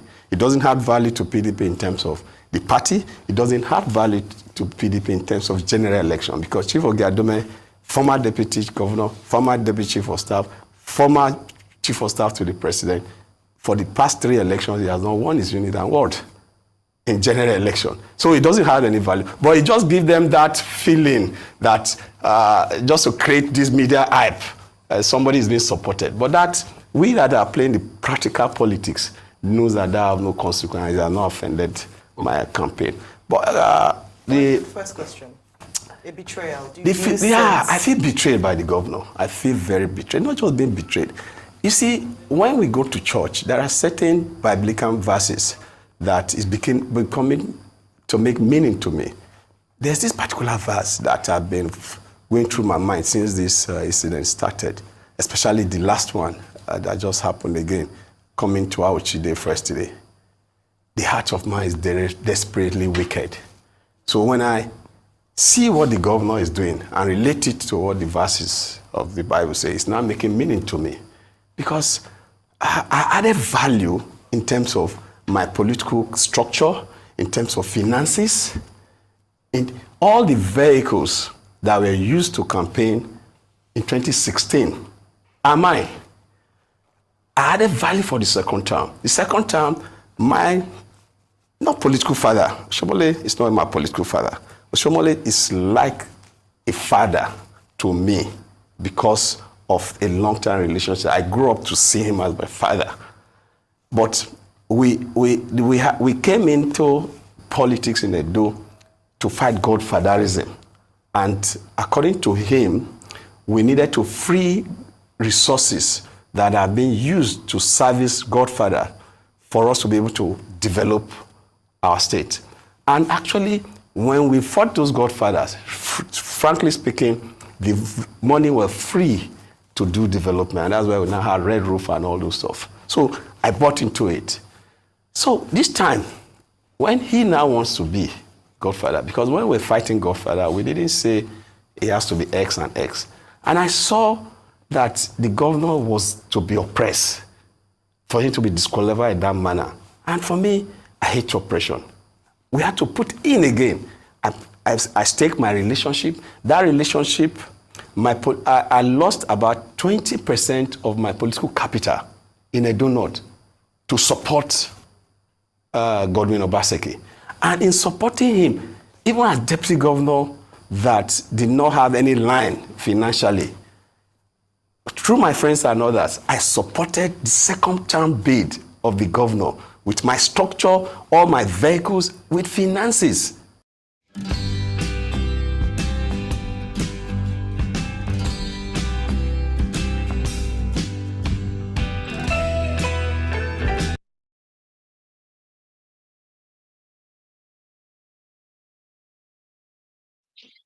Yeah, guys. Shaibu talking, speaking. We'll still go back to him anyway. I just wanted us to. I'll go back to him. Let's just listen to him. Then I'm trying to see if I can provide the video of Fubara and Tinubu this evening. I don't see no problem. Let's see to them. Betrayed. But what is most important is that the switch. It's not like you put off light and put on light. There was no, I've sacrificed even my personal earning, even my entitlement, just to have the system work. Because I came into politics not for myself.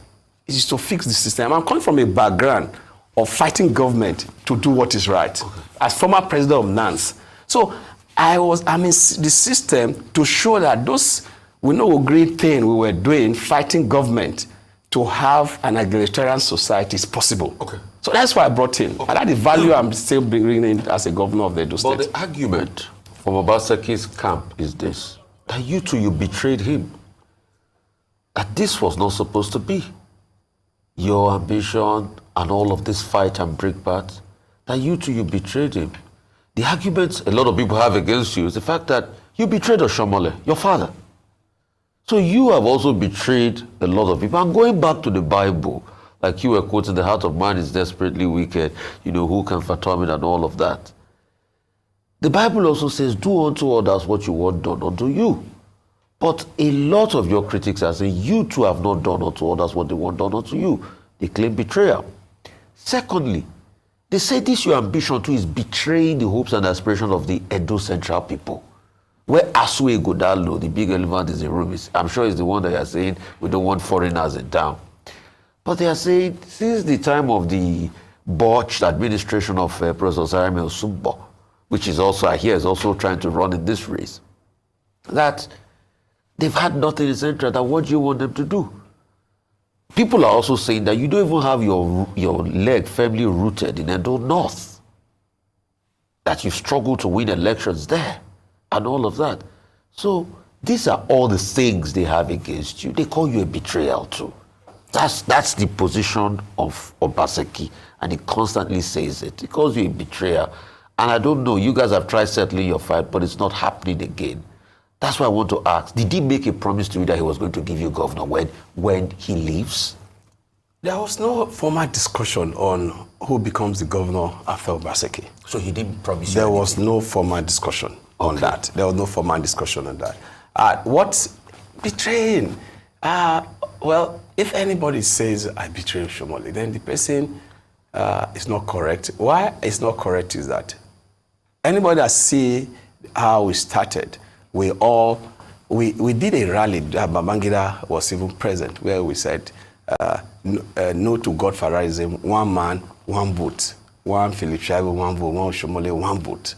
And we all came with that matter, no to Godfatherism. So if we agree as a group to say we will fight Godfathers, so anybody that come out, even if Philip Shaibu try to be Godfather, it should be crushed. Even the governor, to tell you that, even the governor in 2020, he came out publicly to say we came on the platform to rescue Edo State and to fight Godfatherism. And that even he, as governor, if he attempts to be a Godfather, it should be dealt with.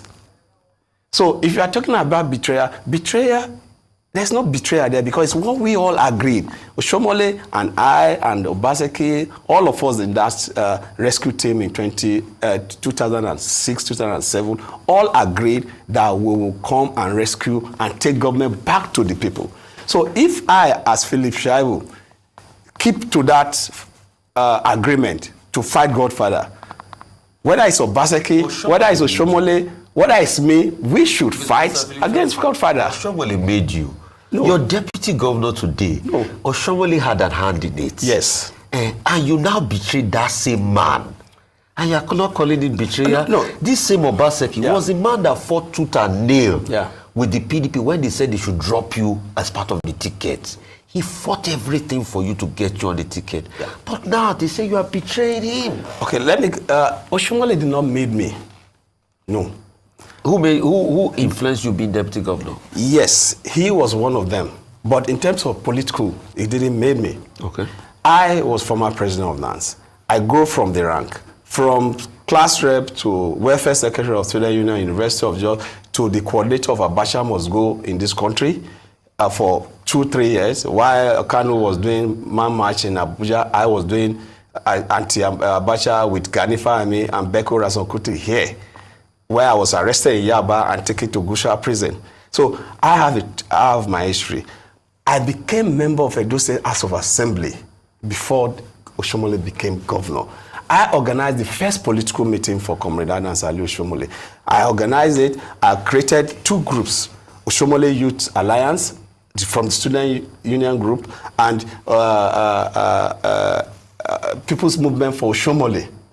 Those were movements I created to usher in Oshomole to be governor. He wanted to continue his career as ILO in ILO. But I got Shagade and others to tell him to come and contest for governor because at that time we needed somebody and he accepted.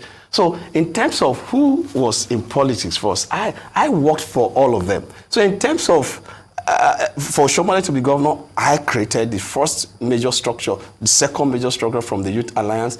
For Obaseki to be governor, I was drafted to give the ticket life. So if we must talk about betrayal now, I think it's the governor. Okay, real quick. Not me. Because we need to go because of time.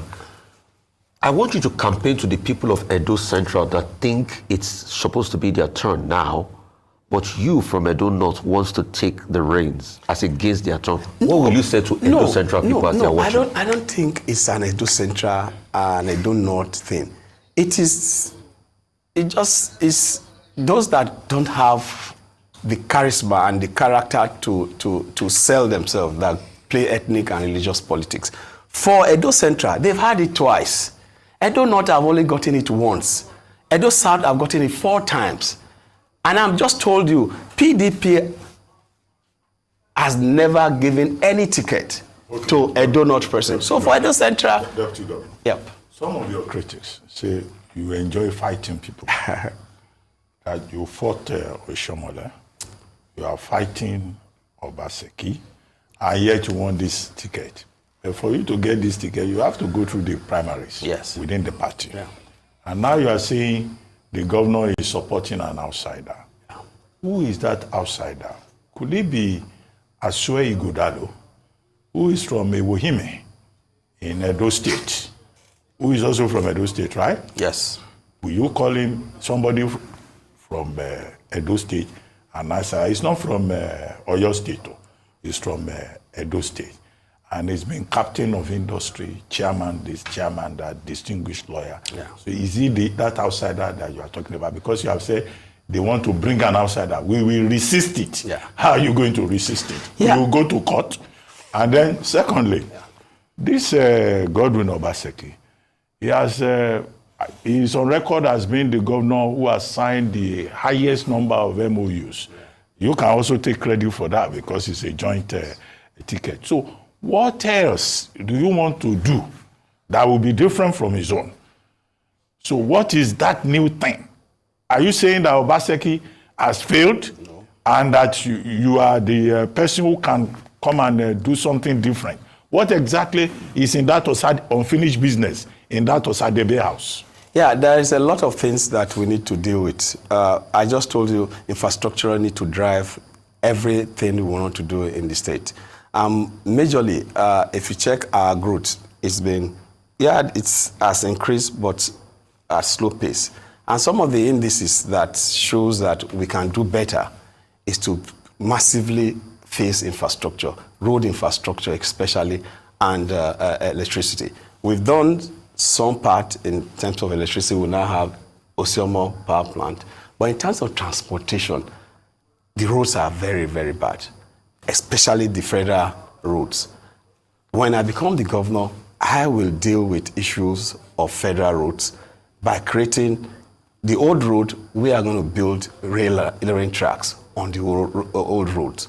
And when the feasibility study for the rail tracks is almost done. In another 1 week, I will show the blueprint of what I want to do. We'll call it Orange Line. Orange Line will be between Oredo, Ipoboha, and Ego. And we'll be having the main line, which we christen Oredo Opela train station. I am bringing that. And there's a lot of traffic in the state.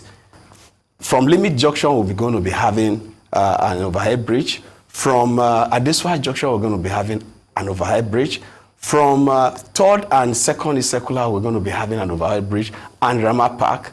And from Okpoji Junction in the Edo Central, we're going to be having an overhead. Then by Jetu and Aochi, where a lot of lives have been lost, we are going to be having another overhead track. You need movement of goods and services to be able to grow your GDP, because when the whole city is locked down, obviously time wasted is there. So, and industrial park is there. Nothing has actually significantly has happened. I am going to put life into the industrial park. These are projects that we all agree.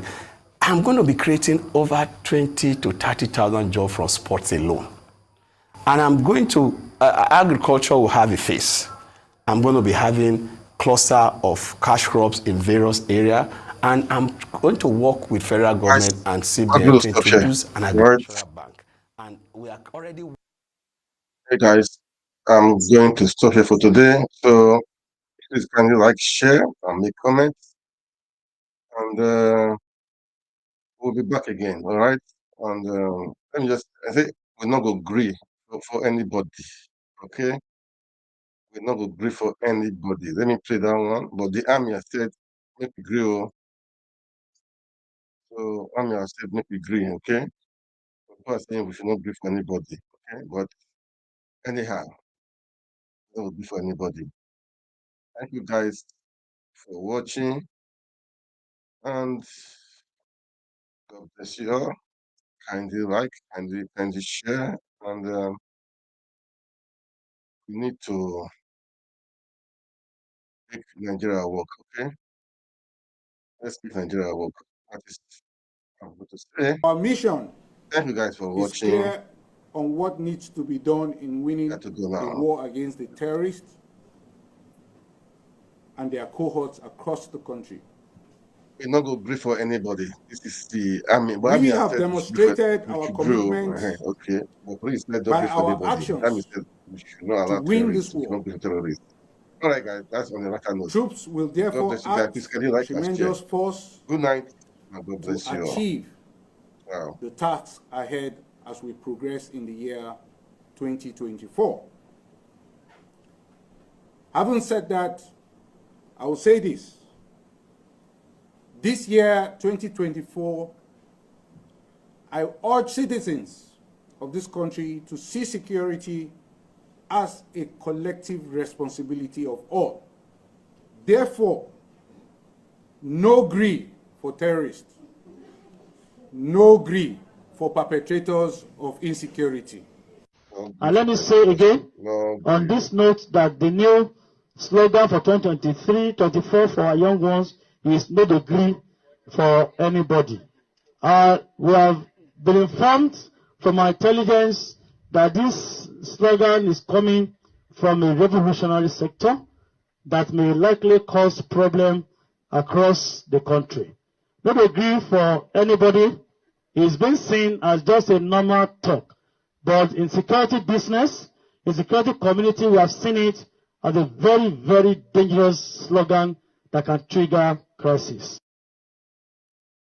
Yeah, not brief for anybody, okay? Thank you, guys. I did like and share. Good night.